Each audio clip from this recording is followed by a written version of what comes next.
Have you ever wondered which titan reigns supreme in the world of smartphones, Android or iOS?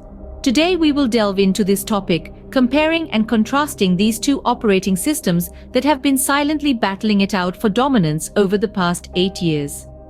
Each system has its own distinct underlying philosophy and caters to a different type of user. On one hand, we have Apple's iOS, an embodiment of stability, usability, and simplicity.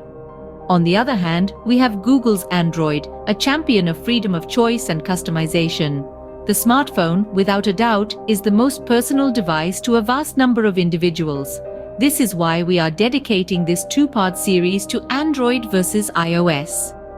We will explore the brief history of Android and iOS, weigh the pros and cons of each, and ultimately attempt to answer the question, is one truly better than the other, or is that even the right question to ask? To fully comprehend the intricacies of this question, we must start from the beginning. By examining the history of each operating system, we can understand its context. Let's turn back the clock to 2005, when Steve Jobs first considered the idea of the iPhone. He had two options: create a miniature version of the Mac or enlarge the iPod, Apple's main product at the time. The team in charge of downsizing the Mac eventually created the iPhone operating system, now known as iOS. This was no small feat. The mobile phone software of the time was nothing like the powerful software we have today. Why did the foundational iPhone run on OS X? There were two main reasons. Firstly, macOS was already fully equipped with animations, sound, power management, and other features. Why reinvent the wheel when you could optimize the existing software to fit in a smaller space? Secondly, Steve Jobs knew the software inside out. Interestingly, macOS was created from the remnants of a program called Next Step, which Jobs had created after he was fired from Apple in 1985.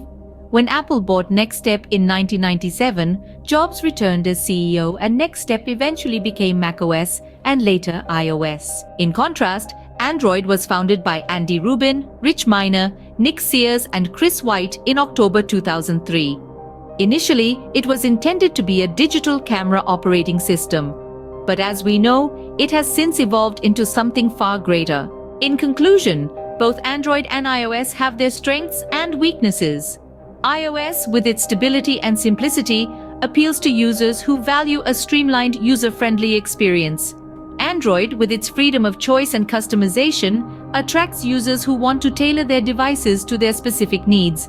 As for which is better, that largely depends on the individual user's preferences. In the next part of our series, we will delve deeper into the functionalities and features of Android and iOS.